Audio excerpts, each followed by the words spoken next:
The VO Meter, measuring your voiceover progress. Hello, everybody, and welcome to episode 5 of the VO Meter, measuring your voiceover progress. I'm your host, Paul Stefano, and joining me is co-host Sean Daeley. How are you today, Sean? I'm good. How are you? I am fantastic. So, we are here in episode 5, and we are just humming along. Last I checked, we are over 200 downloads for all the episodes combined. So give yourself a little hand. Yay! Yay! The focus of today's episode is going to be on interfaces, why you need them, what they do, and all the ones that you and I have run through. Yeah, should be a lot of fun. But first, we're going to talk a little bit about what's going on in our respective voiceover careers.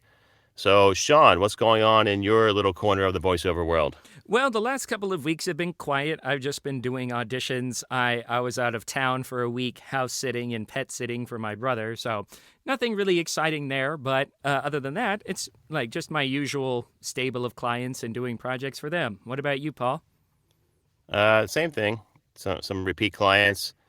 I did book an ACX book, not through ACX, which is kind of interesting. Oh, cool. I booked that on one of the freelance sites. Have you ever done that? I haven't had a lot of success with those. We've talked a little bit about these sites before. They're better than Fiverr, somewhere between Fiverr and the pay-to-play websites. And I know that they have Elance and Upwork, and there's a couple of more. But I know that's an area that you have a lot more experience in than I do. Yeah, Elance and Upwork I think are one now. Upwork bought Elance, and now it's just one platform. Oh, okay. So that is actually where I booked this most recent book. It's an ACX title that the author wants to take there himself. Basically, I'm doing the audio, handing it off. It's a paid per finish hour project. He just takes it to ACX himself, which in my opinion is a pretty good deal where I don't actually have to produce the book. I'm just doing the audio, and he's uploading it and doing all the legwork, so to speak. Oh, interesting. That sounds great. So this is actually the third book I've done this way. 2 different clients, 3 books, and it can be a decent way to get a client and have some decent projects. Yeah, and I really like your initiative because a lot of people think they tend to go to the more obvious choices like the pay-to-play sites or ACX, but you're looking outside of that, and you found a lucrative opportunity, so good for you. Yeah, it can work out. And then the only other thing going on in my world is I signed this week with a production studio in Singapore. Oh, cool. So haven't actually done any work for them yet, but I'm on their roster, so to speak. I'm making air quotes as I say that. Whatever that means, right? Yeah, it can mean various things to different people, but there's a couple of different studios where I'm quote-unquote on their roster, and we'll see if there's any work that comes out of it.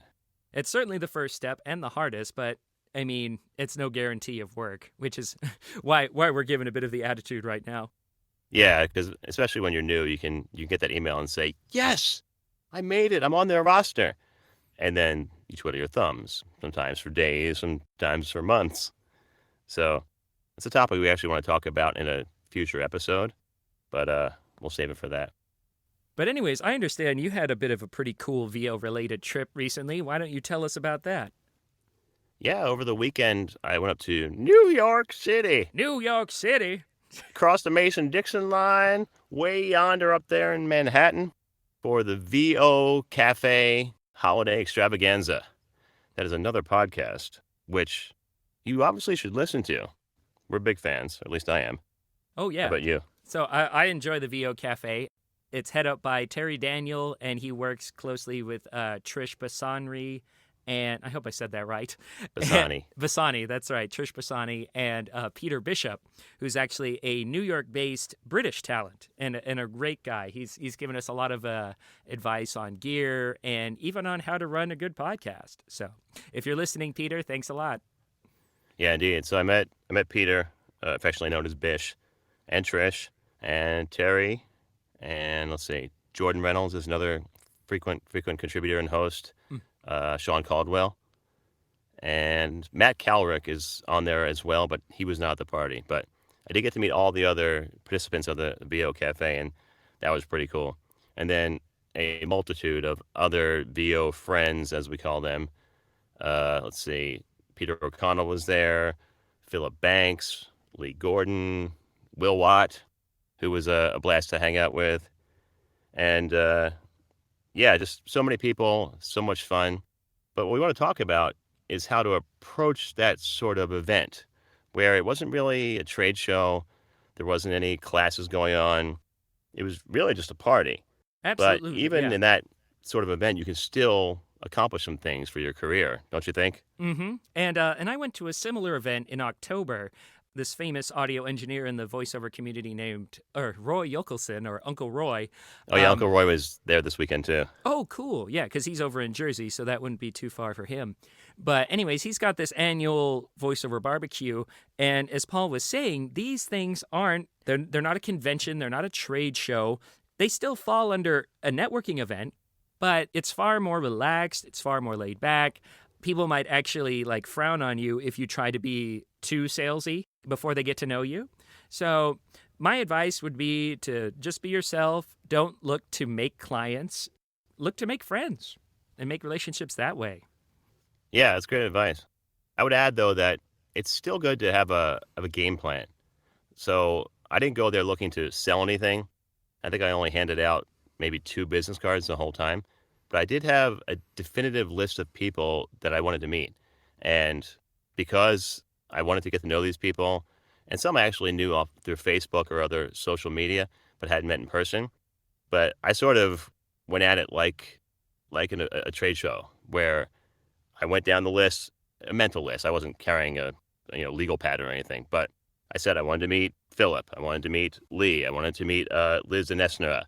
All these people that I knew I wanted to talk to, and I did. I made sure I talked to them before the night was through, with a few exceptions. I kept staring at Rob Sigampaglia in the corner and never actually got a chance to introduce myself. But I think I met probably 90% of the people who were in my sort of mental Rolodex. And I think that could be beneficial. Yeah. Otherwise, you might just not meet the people that you want to talk to. No, exactly. If you don't have a goal, you risk not accomplishing anything meaningful from the event, aside from just having a good time. And you're right. You don't need to go in here expecting to get clients. But I did have a happy incident come out of it. We were gathering for a photo, and then someone asked this man named Hugh to take the picture. And I was like, wait, I recognize this guy. And his name is actually Hugh Klitsky. He's sort of a casting director and an agent in New York. And I had read a number of his articles on VoiceOver Extra. VoiceOver Extra, yeah. Because he's also got a blog called Voice Acting for the Actor. So he works with TV and stage actors and tries to coach them out of those habits and sort of pick up the skills necessary to do VO effectively, because it is a different skill set. But anyways, we had a great conversation, and he was really interested in my working in Japan, both as an English teacher and a voice talent, and was really interested by the fact that I can speak Japanese believably, and we exchanged contact information after that. So, and it was just great to meet him because I've definitely benefited from reading his articles. They're short and to the point, and they're a great read. Yeah, I've read several of those too. And speaking of VoiceOver Extra, John Florian was there over the weekend too. I talked to him for a while.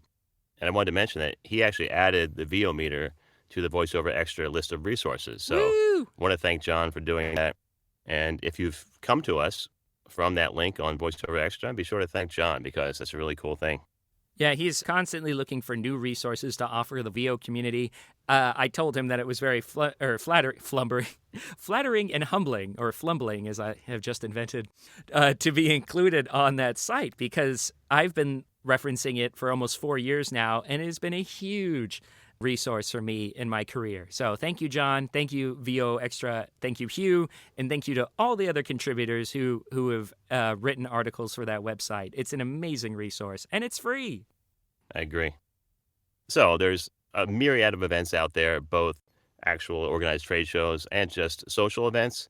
I recommend try as many as you can. Definitely have a plan, but also have some fun because people know when you're stiff and just out there to look for business. It's a lot more fun when you can do it with a smile on your face. Absolutely. And I believe voiceover talent Rob Marley also has a series of articles. It's more directed towards sort of conventions, but he's got some great general advice on networking events in general and like having a plan, making sure you're prepared, even things like making sure that your breath doesn't smell bad and stuff like that. It's a great article. You can check it out on his website at Rob Marley Voiceover. Yeah, and don't eat any onions. Don't eat onions. But I love onions. So, Sean and I will get to our talk on interfaces, why you need them, and what to do with them in just a second.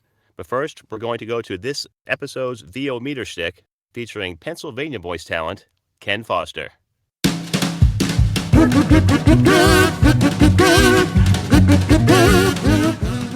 Hey everybody, it's time for the VO Meter Schtick. What did he say? It's time for the VO Meter... Oh, never mind. The VO Meter Schtick? Oh, got it. Thank you, Sean and Paul, and greetings, VO Meter podcast listeners. For most of us, the holidays and winter are about to descend upon us like a 2-ton heavy thing. My VO setup is probably like a lot of you, home-based voice actors auditioning and recording from home-based studios. We spend a lot of time locked in a small, dark room, alone, basically talking to ourselves. This time of year, the holidays may be giving you feelings of stress, anxiety, guilt, even glee. Sometimes it's hard to stay productive and focused. You may begin to experience some cabin fever. I'm familiar with this. In a previous life, I was a software consultant, a business traveler, but mostly telecommuting from my home office. I know that feeling, like you're on an island all by yourself. Time management can be a struggle trying to stay productive. With winter and the holidays, you want to avoid turning into Jack Torrance from The Shining, isolated in the Overlook Hotel with your family, going nuts. This can negatively impact your auditioning, your performance, and your growth and success. It's easy to get distracted, especially if business is slow. It can become a huge challenge not to get sidetracked by those voices in your head. Ooh, did someone say they have some extra time? How shall we fill it? I really should get back to making those phone calls. Do you need to dry homemade pasta before you freeze it? Not now, brain. I wonder if my 3rd grade teacher is on Facebook. Focus. Hey, how about that video of a cat that can walk upright on its back legs? Come on, Ken. Stay on point here. Ooh, remember that Chappelle Show sketch about the behind the scenes at the Nat King Cole holiday TV show? That was really funny. Wouldn't you love a cottage cheese right now and a tall glass of iced tea? Actually, I am feeling a bit peckish. Wait, no. Get out of your own head. There's plenty of things you can do to quell those distracting voices. Focus on marketing. Make some introduction calls or emails. Check in with customers or touch base with your agents. Anything to advance the ball and keep your eyes on the prize. Find and join a VO meetup or workout group. Start one if you can't find one in your area. And area doesn't matter nowadays. There's plenty of online peer-directed workouts you can join. Or how about some additional coaching or training to improve your performance and your craft? Or drown out those distracting voices in your head by diving into some of the great voiceover podcasts. There are tons. Hey, you're listening to this one right now. Do whatever it takes to survive the holidays, the family, and a lack of focus. Turn that island of one into an army of one. Don't let cabin fever distract you from your prime directive, growing your voiceover business and being successful. This is Ken Foster wishing you all spectacular season's greetings. 'Tis the time of Christmas and Hanukkah and Kwanzaa and Festivus, the Nativity, if you're a non-believer or atheist, the Notivity. Whatever you earthlings celebrate it, enjoy it, and have a happy new year, everyone.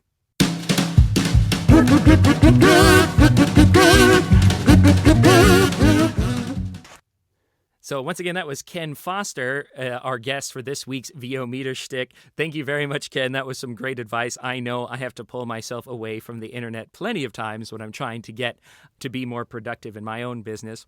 Speaking of which, we're going to go ahead and jump into this week's topic, which is audio interfaces. So first, Dun, dun, dun, dun, dun.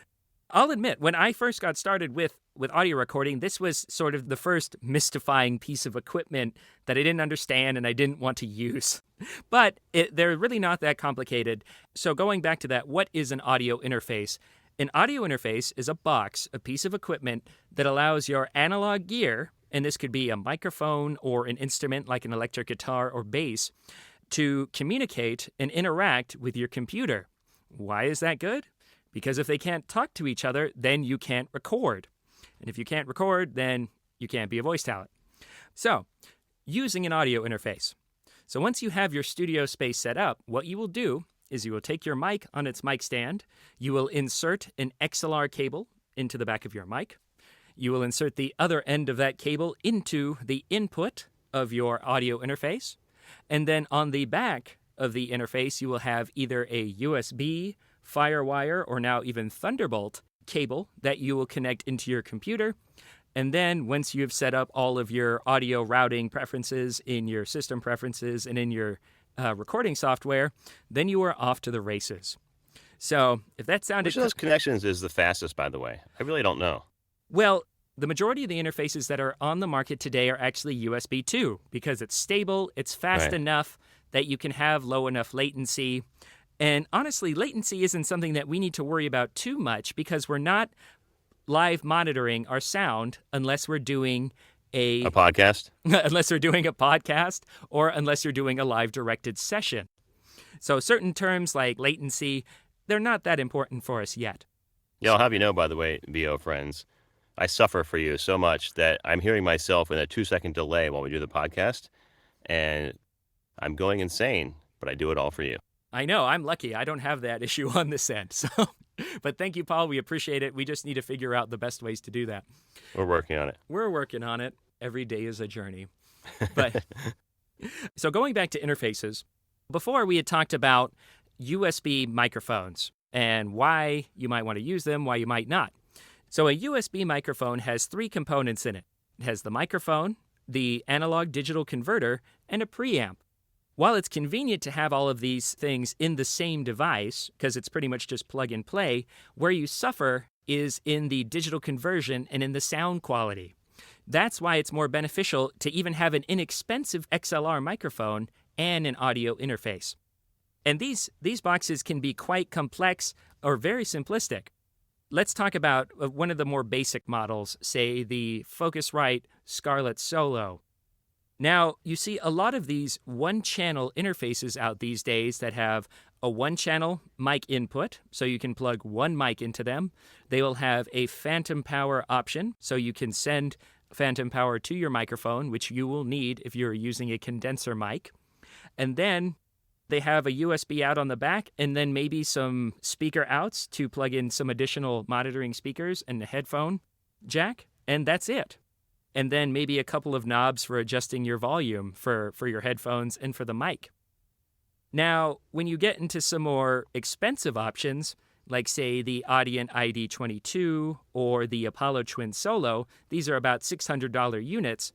What happens is you have better preamps, you have better conversion, so you have a super clean signal, a very quiet signal, and you have additional features like different input and output capabilities. You might have more preamps. You might have 2 preamps, 4 preamps, 6 preamps, 8 preamps. So you can hook up even more microphones. Probably don't need that. But you also have the ability to route your audio signal in and out of your computer. So you might be able to use an external preamp. You might be able to use a phone patch if you have a phone patch device. Or you might be able to use an ISDN box, which would allow you to be recorded by another studio in real time. So when you're just starting out, you probably don't need those more sophisticated, more expensive units. There's a lot that you can do with one of these more basic 1 or 2 channel interfaces. Yeah, so let's talk about some of the simpler ones that are out there. You mentioned the Scarlett Solo. I personally started with the Scarlett 2i2. Which I know is a really popular model. It's made by the company Focusrite. And what I liked about that was the simplicity, like you said. It did have 2 XLR inputs, and they were both able to be phantom powered, but it really only had 4 knobs on it. The 2 gain knobs, a headphone, and an output for speakers, like you said. So that was a good one. Another simple one that I also tried out is the Shure X2U. It's an inline device that sort of looks like XLR plug. You can plug the mic right into it, and it's only about what, 3.5 inches long? It's one of the smallest interfaces you can find, really. And you just hook it up, like Paul said, at the back of your microphone. It's about the size of a pack of gum. It's not very big at all. And you can usually find it for less than $100. So it's a popular option for people who just want something that just works. And it's also very portable for travel, too. Yeah, that's the reason I bought it, was to use traveling, to do auditions on the road, possibly even in the car. I did use it a few times for that because it's so small it can fit in your pocket, like you said. It's round, so it's more like a roll of Lifesavers, really. But the issue I had with it was, Mentos, the fresh maker. But the issue I had was the dials were really difficult to control. Yeah, they were thumb switches. They're really and small really hard to roll back and forth. They have like sort of an infinity scrolling feature, so you can't really record individual settings for later. So you kind of just have to adjust it each time to make sure it's where you're at. They have a similar, more expensive model as well called the MicPort Pro. It's been out for a while now, at least 6 years, I think. About as long as I've been studying voiceover and stuff like that. A lot of people use it. People tend to either like the Shure X2U or the MicPort Pro. They both do the same thing. They're a one-channel interface, very small footprint, and you can either hook it up directly to the XLR out on your microphone, or you can hook it up to the cable as well. Whatever works best for you. And so those ones are really convenient. Like we were talking about, we had the Focusrite Scarlett Solo, where you have these sort of like little rectangular boxes with the one channel, usually a one mic input and a one instrument input. And now you see these guys everywhere. Like they're sort of, I like to call them the singer-songwriter interfaces, because they're a newer product for sure. Because what you see is that these interface companies will go from these larger units, and once they've worked out all the kinks, they just keep reducing features and inputs until you're left with this small box that amateurs or people who just want to like plug and play can use. So hooray for exponential technology increases. So we talked about some of those one channel, or even the 2i2 was a 2-channel interface. Yeah. Let's talk about some of the other ones that you and I have personally used. Okay. So like I said, my very first one was the Focusrite iTrack Solo. And I got that for a couple of reasons. One, it was on sale. It was less than $100. And it is iOS compatible. It actually had a little jokingly small device link cable. So this was one that connects directly to an iPad or an iPhone. And it was just the original, like the 30-pin connector? Yeah, it was a 30-pin connector, and it was like super small, and it had this ridiculous right angle. So it was just bad. I don't know. Focusrite had to meet Apple's very strict cable requirements. So that's why they had such an odd-shaped one. Nowadays, when you have iOS or Android compatible interfaces, they usually are fine with the cable that comes with your device, or they come with it. So, like I said before, the technology is constantly improving to make this stuff usable with a variety of devices. But anyways, use the iTrack Solo. Sounded great. Very quiet preamps, very accurate preamps. But the one thing I didn't like about it was the durability. Because, I mean, you've got this hollow metal chassis, like this folded aluminum, and then like a plastic faceplate and rear plate. And after using the interface a couple times, the faceplate was coming forward. Like I felt like I could just yank it out, you know? And so I just gave that to a music friend as like a birthday gift. And then I got the Steinberg UR12, which is almost the same device, very similar sounding preamps, maybe a little bit louder, but they have a nice musicality to them, for lack of a better word. They're pleasant to listen to, and they're very stable. They have stable drivers, and it's built like a tank. It's seated very well in the chassis. It's got a lot of the same features. It's got one mic input, one instrument input, works with Macs, PCs, iOS devices. It was a cool little device. But then after that, I decided to make a major upgrade in sound, and then I went all the way up to the Audient ID22. Wow. Yeah. That's a big jump. That was a big jump. Do you mind sharing the difference in price between those two? Okay, so a lot of the ones that we have been talking about before are in the $100 to $150 range. So with the exception of some newer devices like the Audient ID4, which is another one-channel interface, which comes in right at $200, most of these things are $100, sometimes even less, to $150. I mean, voiceover is filled with expenses, but these ones are pretty minimal comparing to how expensive a microphone or like a whisper room or some other piece of equipment can be. But the Audion ID22, at least at the time, was, because it's gone down a little bit, was $600. Whoa! Oh my. So that's a big leap in price. Yeah, honestly, that's really not that, like you said, and voiceover is expensive, and that's really not even that huge of a leap. Mm-hmm. Yeah, it's not. Like I said before, why would I go up? Why would I make this jump? And the reasons is the additional features. So I think the most important question that you need to ask yourself when you're looking at an interface is, what are your needs? What features do you actually need? Do you have one mic? Then you just need one channel interface. Do you have two mics, or do you plan on getting two? You should use a two-channel interface. And the reason you might use two mics, not just to have one because you feel like having two mics, but you may use different mics for different styles of VO. I use my AT875R. It's a shotgun primarily for commercials, e-learning, basically anything that takes me less than 10 minutes of constant narration. But I have an Electro Voice RA320 for long form when I do longer e-learning pieces or audiobooks. Absolutely. Your mics might have certain characteristics that you like. For example, a lot of people use the Sennheiser 416, which is a shotgun mic for promo, some commercial work, and even some documentary I've heard in Los Angeles. But some people think that it's far too aggressive for longer reads and can cause listener fatigue. So a lot of people will use a different mic, like a large diaphragm condenser, like, say, the Neumann TLM-103 or the CAD E100S or the Rode NT1, which is what I use, for longer, more straight passages. And I understand Paul likes his 320 because it's got a little bit warmer sound to it. It's pleasant. It's a little less sensitive to ambient noise, things like that. That's the key for me. Mm-hmm. But yeah, like you said, you have to make sure you know your needs, and having more than one mic might be one of those. Mm-hmm. And for some people, it's not even that difficult just to swap mics and swap cables. But some people, they just want to be as efficient as possible and have access to both mics, depending on the project. And then going back to that Audion ID22, why the difference in cost is the features. So it had a lot of desirable input and output routing features that I was interested in. One of the things that sets this interface apart is it has something that's called an insert send. So what that is that allows you to hook up an external piece of analog gear, like a preamp or a compressor or an equalizer or some other analog device like that. The difference is that this will go into the device. It will not go through, it will bypass the audience internal preamps.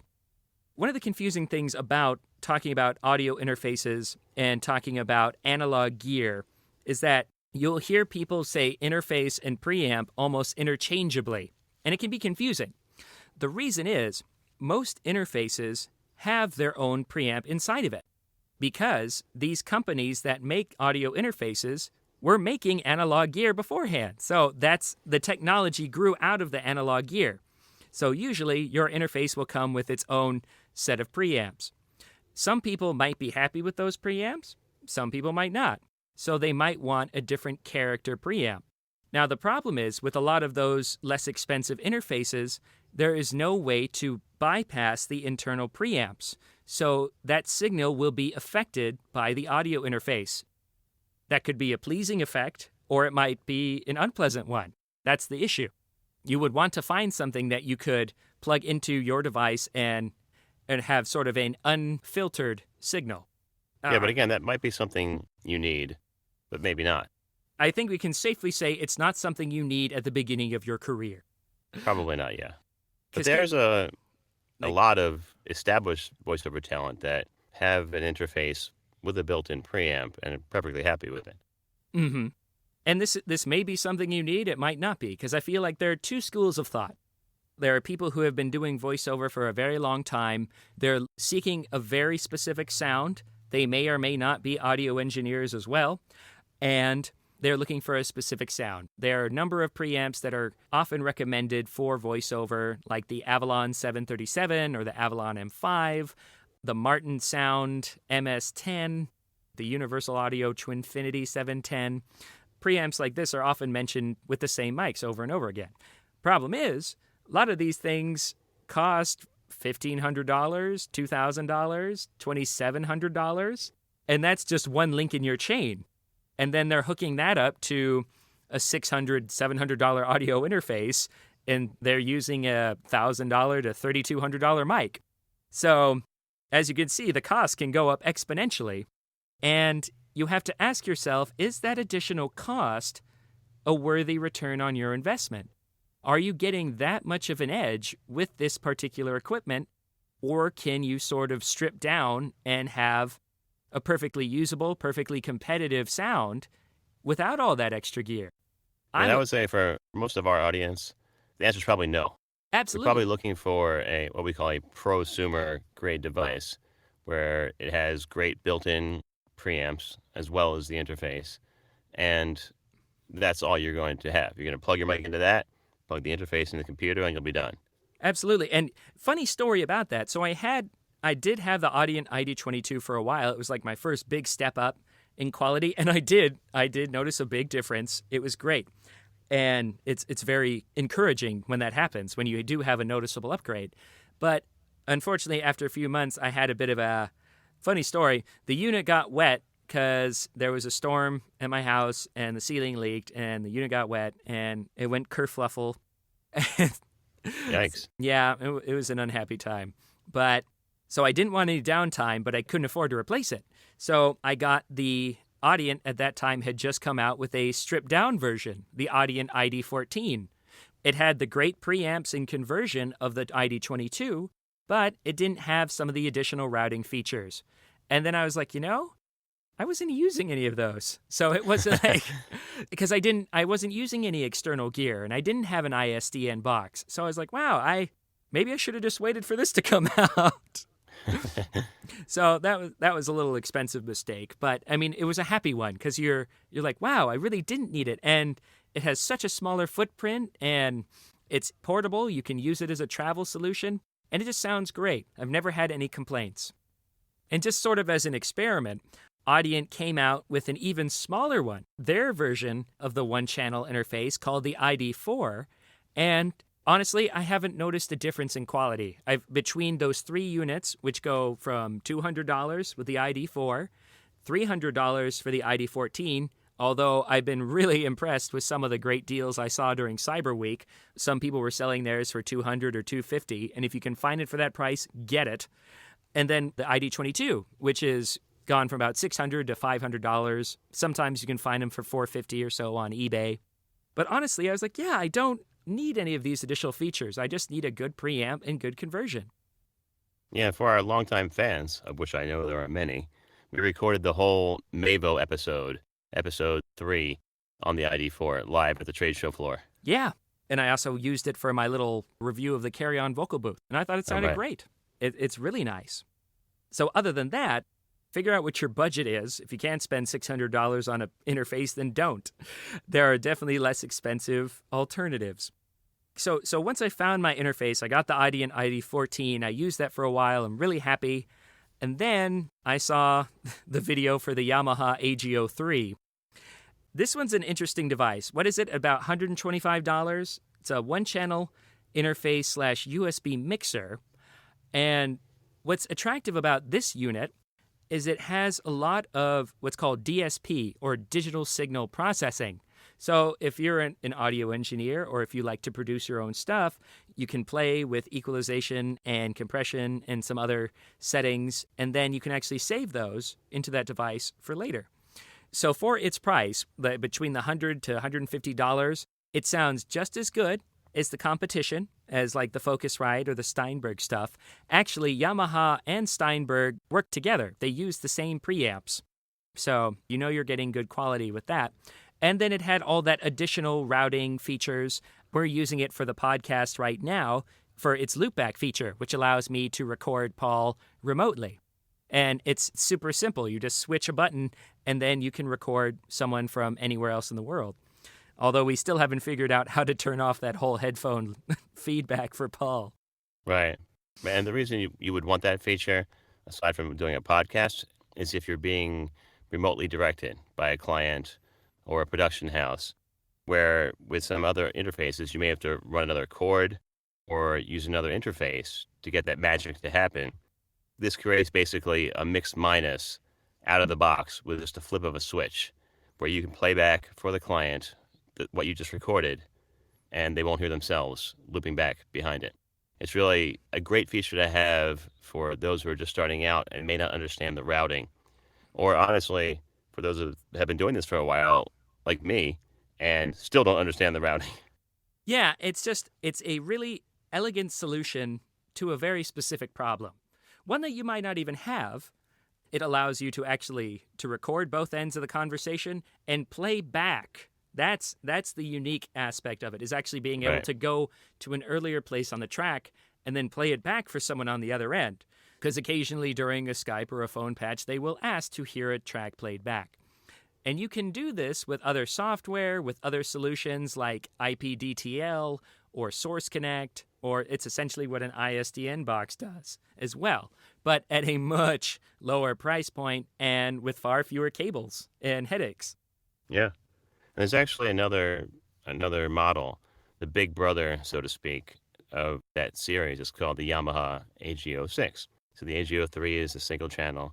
The AG06 is virtually the same, except it adds another mic input. It doesn't have phantom power to that second mic input, but if you're using, say, a dynamic mic, or the inputs are actually combo inputs, both XLR and quarter-inch jacks, so you could plug a guitar into it, or another piece of music equipment like a keyboard, and play that through the mixer at the same time.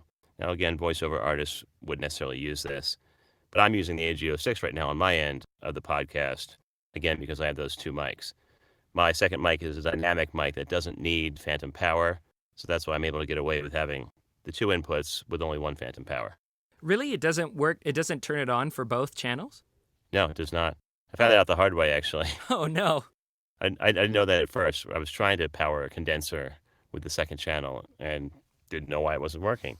So that's one of the primary reasons I use a dynamic now for that second mic. Okay, know thine device.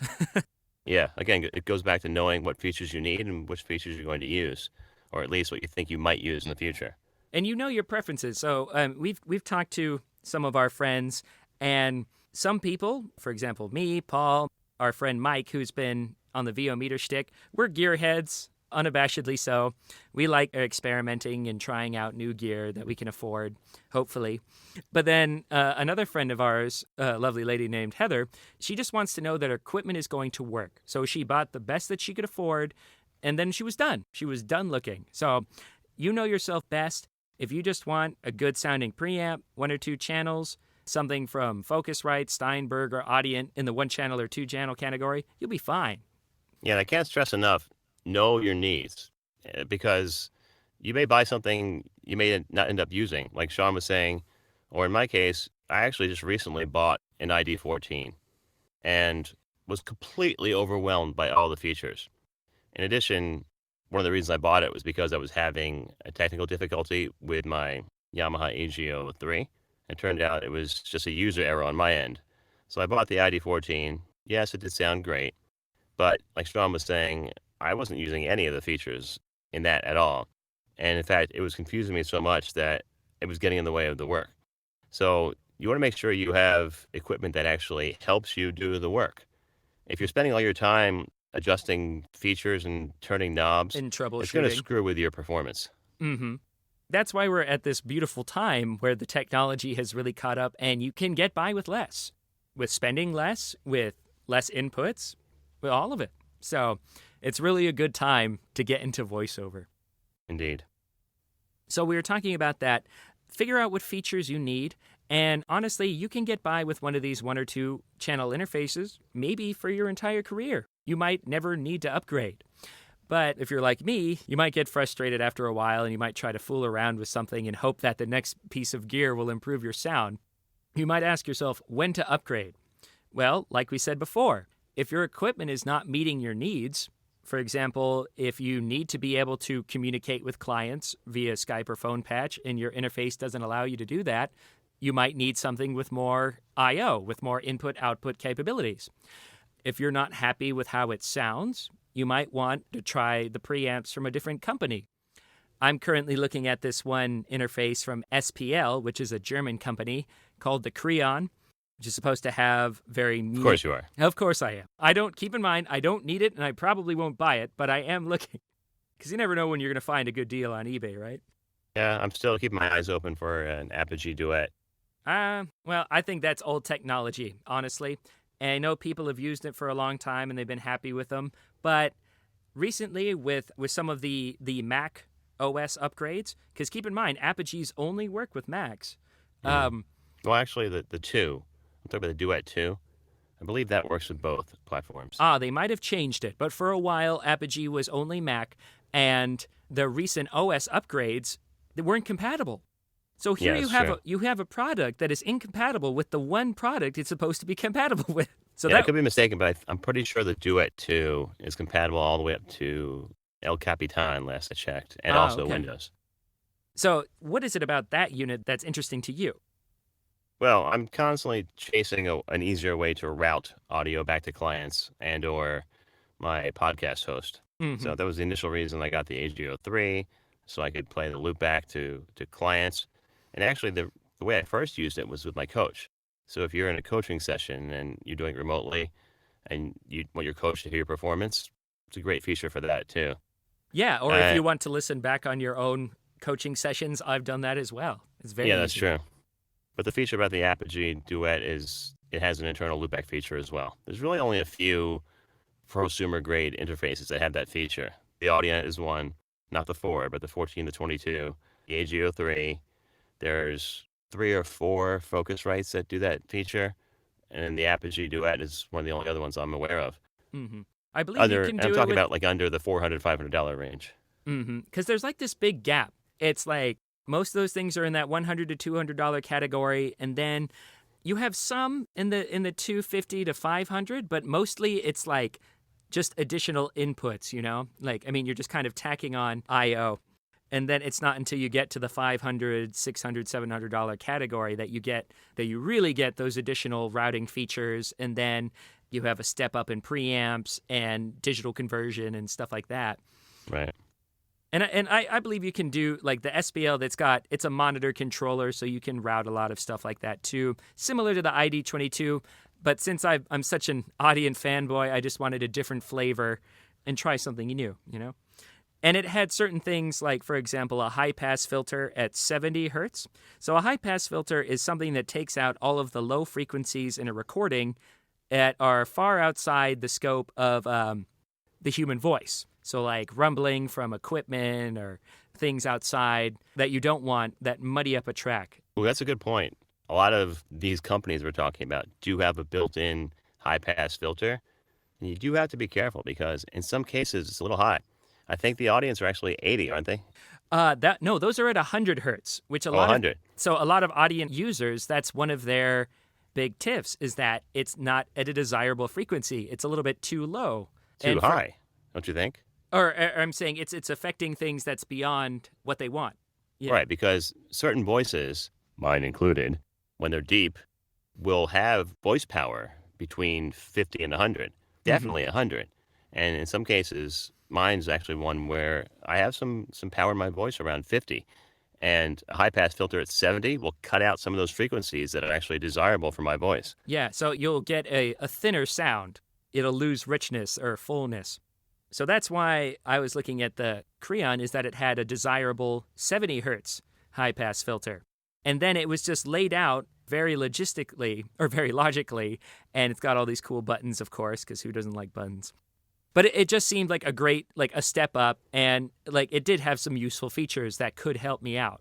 But at the moment, I don't really need it. I've got an interface, I've got a backup, and I've got a backup for a backup, so I think I'm okay. Yeah, exactly. All right, so I think you guys have been inundated with enough information about audio interfaces. So just to sort of wrap up, an audio interface is something that allows your microphone to communicate and be recorded by your computer. They can be incredibly simple, or very complex. And when you're looking for one, just keep in mind, what is your budget? Buy the best one that you can afford. And keep in mind, the $100 to $200 interfaces can go a long way. You can use these with $500 to $1,000 microphones with some of the industry standards like the Neumann 103 or the Sennheiser 416 and get a competitive sound. You don't need to spend $500, $800 on an interface right off the bat, especially if you're just getting started and you're not sure if this is going to pan out. So if you take anything away from this, know your budget and know your needs, and then try to stay within those. If you want a backup or an upgrade, then it's fine to buy additional pieces of gear. But other than that, don't go too hog wild, unless you like gear, and that's your reason right there. It's not a bad idea to plan ahead a little bit. Like you said, don't break the bank. But early on, I knew I was probably going to use 2 mics because I wanted to make sure I could stand for certain styles and sit for certain styles. So I really needed an interface that could take 2 mic inputs. So that's really my only criteria for buying an interface. But I did plan ahead and buy one that was probably a little more than I needed because I was trying to future-proof. And then I sold it anyway and bought 3 more. But that's beside the point. Having room to grow is definitely important. But as you might notice, even though we're trying out different units, we have very specific reasons for doing that. It's not just like, oh, this is cool. Even if it's just trying something out to be able to recommend it to other talent. Like, that's the whole reason why I bought that Audient ID4 is because I was a big fan of Audient and I was able to get a discounted demo version. And I can wholeheartedly recommend it to talent because it's super easy to use, looks cool, and sounds great. I think we have beaten the digital converter box debate to death. Hopefully, we have been able to give you guys some good information and some recommendations if you're in the market for a new interface. So I'm Sean Daeley with the VO Meter Podcast with my co-host Paul Stefano. Come check us out over at vometer.com to subscribe. And if you'd like to be featured on the VO Meter Schtick or have any other comments, please let us know in the comments box. We'll see you next time. Thanks again for listening and happy interfacing. Thanks for listening to the VO Meter, measuring your voiceover progress. To follow along, please visit www.vometer.com.